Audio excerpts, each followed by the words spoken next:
welcome to part 3 of this 4-video series of what is Roy Nell like. In this video I'm going to be touching on my diagnosis of high-functioning autism. It doesn't sound as bad as you think it is. There are actually some very good character traits to what high-functioning autism actually is. The autistic people like me have got exceptional skills or talents in a particular area that make them, for example, more. There'll be one particular thing that they are very good at, and that's why they're very good for particular jobs. And but then there are also the social problems which people with autism spectrum disorders have, and as difficult as it's going to be to put that in this video, I feel it's necessary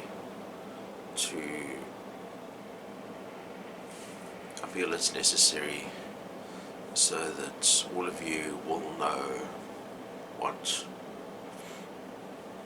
I'm actually like.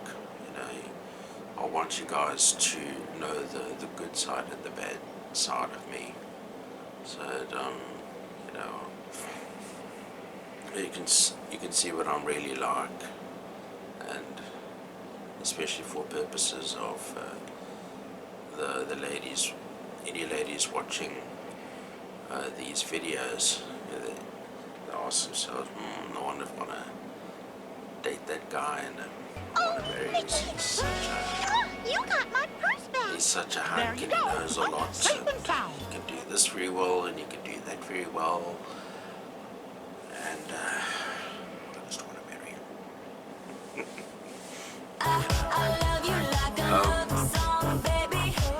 Okay, so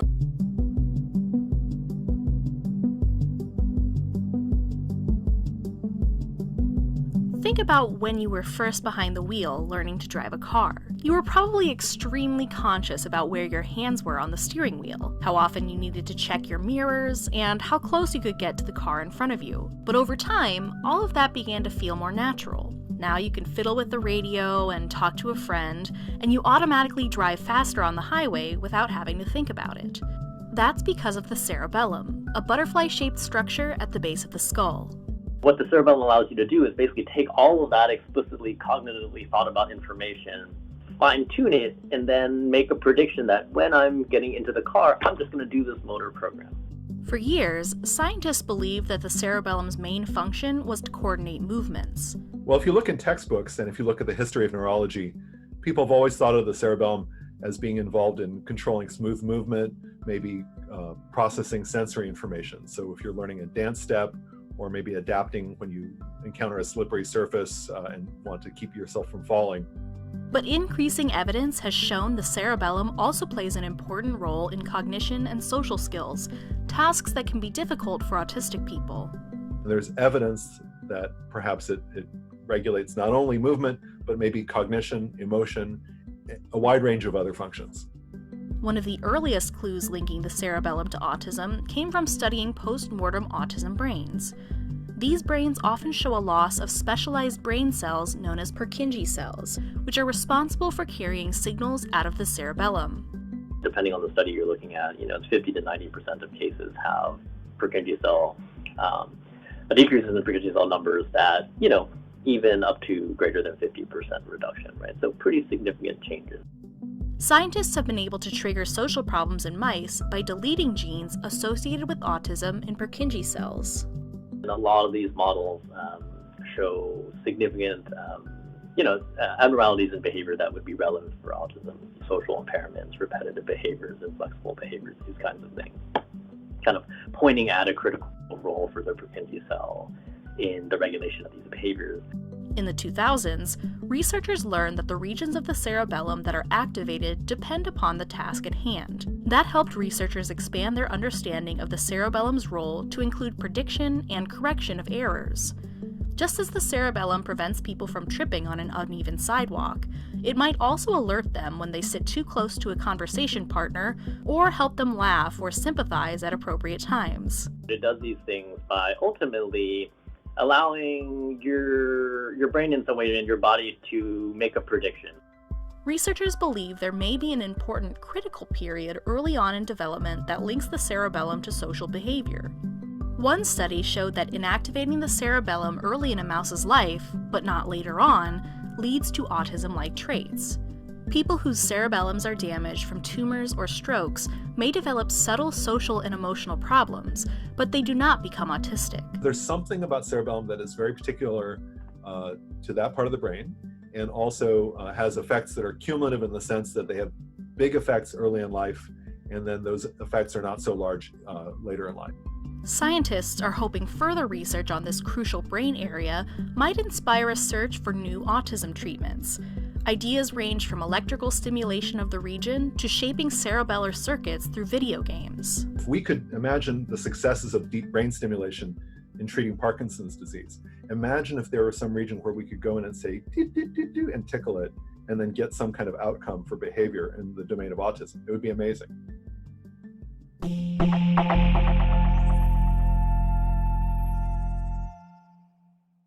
When Saar was saying that autistic people battle to make friends, I've always been like that for most of my life. When I was living in South Africa, I would struggle to make friends, and everybody else was getting married before me, so you have to first make friends before you have any chance of getting married. But everybody else was getting married. Everybody else was getting married and I wasn't, and then it was like a vicious circle that seems to carry on to this day. And so everybody else is having success and I'm not having success, and I'm trying harder and harder and harder to get friends and to get married, get friends, get married. And because of my autism, I kept on hitting brick walls. I couldn't make friends, therefore I couldn't get married, and there was just no fulfillment, no progress, no real progress being made. Yes, I did get married once, but I'd hardly regard myself as being married at all because it only lasted for 5 months. I think that was back in May 2018. And so that's not success. It's not success. So I would just be in this vicious circle all the time. Can't make friends, can't make friends, can't make friends. And although these days, because of the Journey Baptist Church, God bless them, they're such a wonderful bunch of people who have already turning out to be some genuine friends at last. I'm finally making some good friends.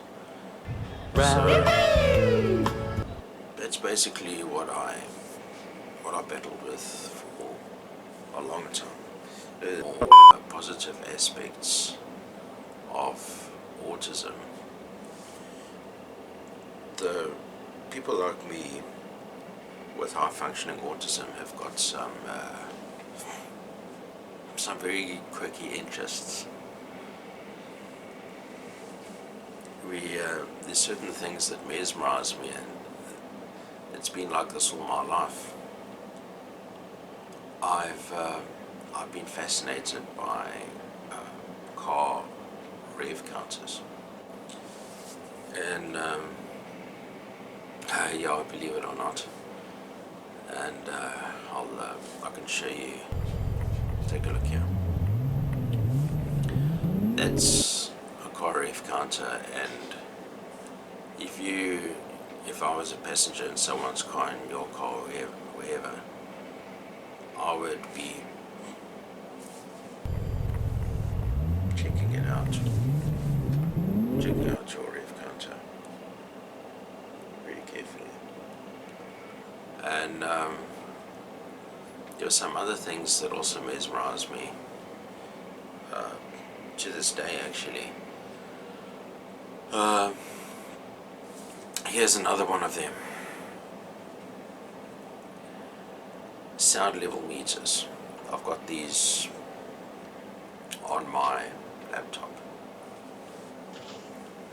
and I like to watch sound level meters respond to music. So if you look over here, I've got some there's some analog ones here. There's some digital LED meters, and for all sorts of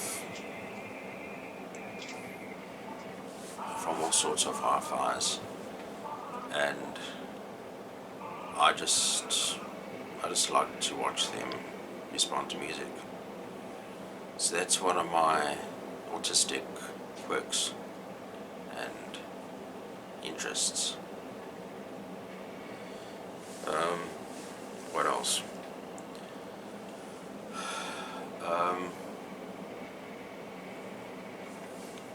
Yes, this Detergent also is liquid detergent, and the main reason is that interests me. the detergent powder sometimes Front can have loader residue washing and may not machines. dissolve fully in water, and it can get Look at stuck that. in between the fabric.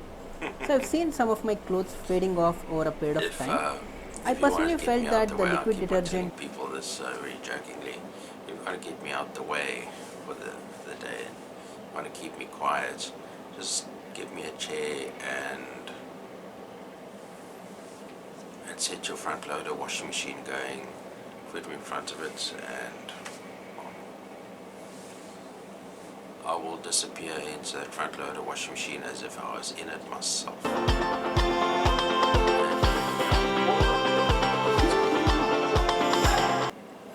So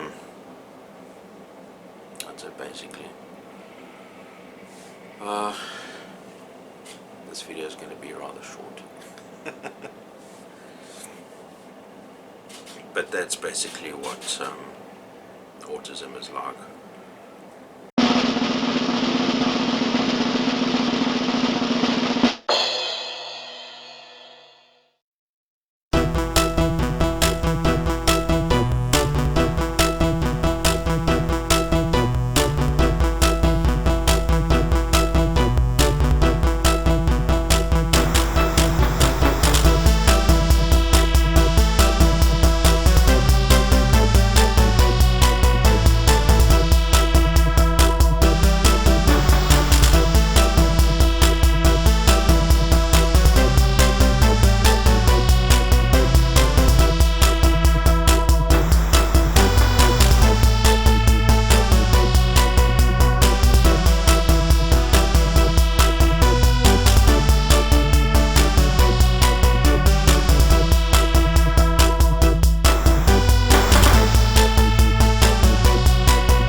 I love